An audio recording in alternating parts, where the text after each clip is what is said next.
حضور کا پیغام یہ ہے کہ میری اتباع کرو، پیروی کرو۔ حضور نہ زمانے میں اتباع کرانے آئے ہیں، اتباع۔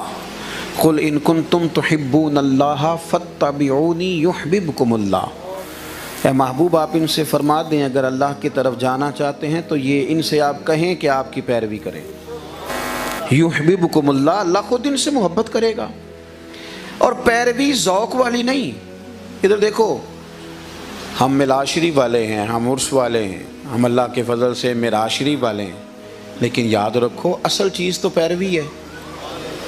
نہیں سمجھ آئی میری بات کی؟ اصل چیز کیا ہے؟ بول کے بتائیے۔ دیکھو، مجھے آپ نے بلایا بات سننے کے لیے، اور میں کہہ چکا ہوں کہ ضروری نہیں کہ یہ جتنے یہاں علماء بیٹھے ہیں یہ بات سنا نہیں سکتے تھے، بس آج میرا ذمہ تھا، میں نے سنا دی۔ مجھے آپ نے تقریر کرنے کو، اللہ رسول کی بات کرنے کو بلایا۔ اب آپ میں یہاں ہوں، روٹی بھی کھاؤں، پھول بھی پھکواؤں، نعرے بھی لگاؤں، تقریر نہ کروں، آپ خوش ہوں گے؟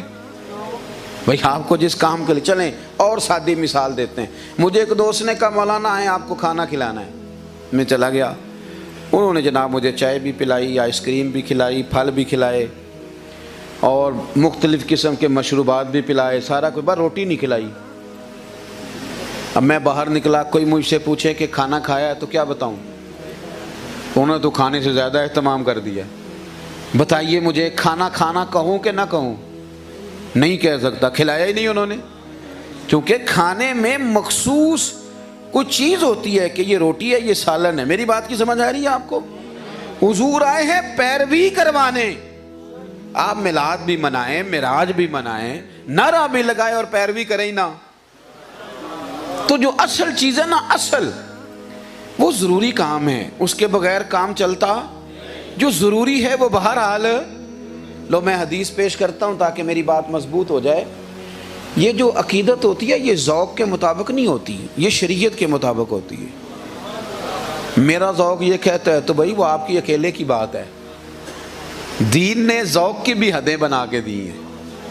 حد میں ذوق ہوگا، بے حد نہیں ہوگا۔ آپ معاذ اللہ کفریہ جملہ بول رہے ہیں کہ میرا ذوق ہے تو سنبھال کے رکھ اپنا ذوق۔ ذوق وہ ہے جو دین کے اندر ہے۔ سنیں نا، ترمذی میں ہے، نبی پاک علیہ السلام نے کچھ صحابہ کو، حضرت عبداللہ بن رواحہ رضی اللہ تعالیٰ عنہ، کچھ اور لوگوں کو کہا کہ جاؤ فلاں جگہ جا کے فلاں ٹائم پہ تم نے پہنچنا ہے، جمعہ کا دن تھا، اور وہاں جا کے تم نے فلاں کام کرنا ہے۔ ترمذی میں ہے۔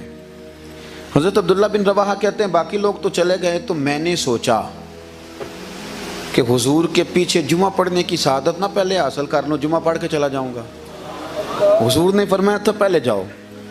میں نے کہا جمعہ پڑھ کے چلا جاتا ہوں۔ کہتے جمعے کے وقت حضور نے مجھے دیکھا اور فرمایا تمہیں تو کہا تھا وہاں جاؤ۔ نہیں سمجھ آئی میرا خیال آپ کو بات؟ بھئی انہوں نے اپنے ذوق کے مطابق فیصلہ کیا نا، حکم تھا حضور کا جاؤ، ان کا خیال تھا کہ جمعہ پڑھ کے جاتا ہوں اور حضور کے پیچھے پڑھ کے جاتا ہوں۔ سرکار نے فرمایا گئے نہیں، حضور خواہش تھی کہ چلو سعادت حاصل کر لوں۔ محبوب فرمانے لگے اگر تو میری بات مان کے وہاں جاتے نا، ہو سکتا ہے ساری زمین صدقہ کرنے پر تمہیں اتنا اجر نہ ملتا جتنا وہاں جانے پہ تمہیں میسر آتا۔ اعلیٰ حضرت بریلوی رحمۃ اللہ علیہ نا ہمیں بتاتے ہیں، وہ پتہ کیا کہتے ہیں؟ وہ کہتے ہیں وہ جو نہ تھے تو کچھ نہ تھا، اور وہ جو نہ ہوں تو کچھ نہ ہو۔ جان ہے وہ جہان کی، جان ہے تو جہان ہے۔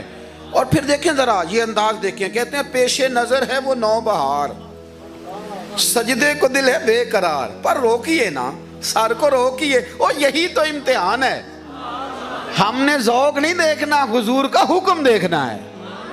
روکیے، سر کو روکیے، یہی تو امتحان ہے۔ جتنا مرضی ذوق آیا ہو پر ہم نے رکنا وہاں ہے جو حضور نے حد بتا دی ہے ہمارے لیے۔ چلیں اب میرا خیال ہے فاضل بریلوی کے بعد تو کسی اور شاعر کو موقع ہونا چاہیے نا اندر گھسنے کا۔ ایک نے کہا تھا کہ جب تیرا حکم ملا ترک محبت کر دی، دل مگر اس قدر دھڑکا کہ قیامت کر دی۔ اب تو دشمن کی اداؤں پہ بھی پیار آتا ہے، تیری چاہت نے محبت میری عادت ہی کر دی۔ اور عزیز بھائی آپ حکم مانیں گے جب پیر، یہ سارے کام خیر والے ہیں جتنے ہم کرتے ہیں حضور کی محبت میں، خیر والے۔ علماء کی سرپرستی میں جتنے کام ہوتے ہیں یہ خیر والے ہیں، میلاد شریف کے، اجتماعات کے، لیکن جو اصل کام ہے نا فَاتَّبِعُونِی یُحْبِبْکُمُ اللہ، حضور پیروی کرانے آئے ہیں۔ محبوب پاک کا جو اسوہ نور ہے نا، اس کے بارے میں خالی اللہ فرما دیتا نا کہ محبوب کی پیروی کرو تو پھر بھی حکم تھا، لیکن وہ کیا کہتا ہے؟ لَقَدْ كَانَ لَكُمْ فِي رَسُولِ اللَّهِ أُسْوَةٌ حَسَنَةٌ، کہتا ہے نیرا تمہارے لیے اسوہ ہی نہیں، تمہارے لیے اسوہ حسنہ ہے، اسوہ حسنہ، خوب پیروی کریں محبوب کی، خوب۔ اور حضور پسند نہیں کرتے تھے کہ بندہ کسی اور طرف بڑھے، پسند نہیں کرتے تھے۔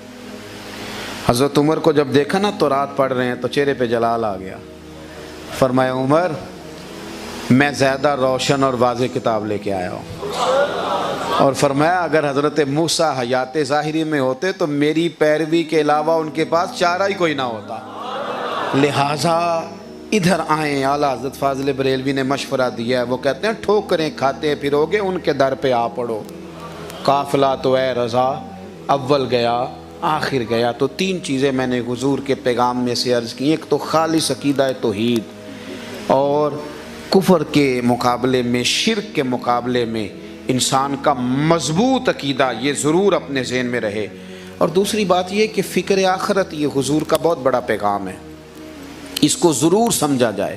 اور تیسری بات میرے عزیز، حضور پیروی کے لیے آئے ہیں، حضور کی راہوں کے مسافر بنے، نبی پاک کے نقش قدم چلیں۔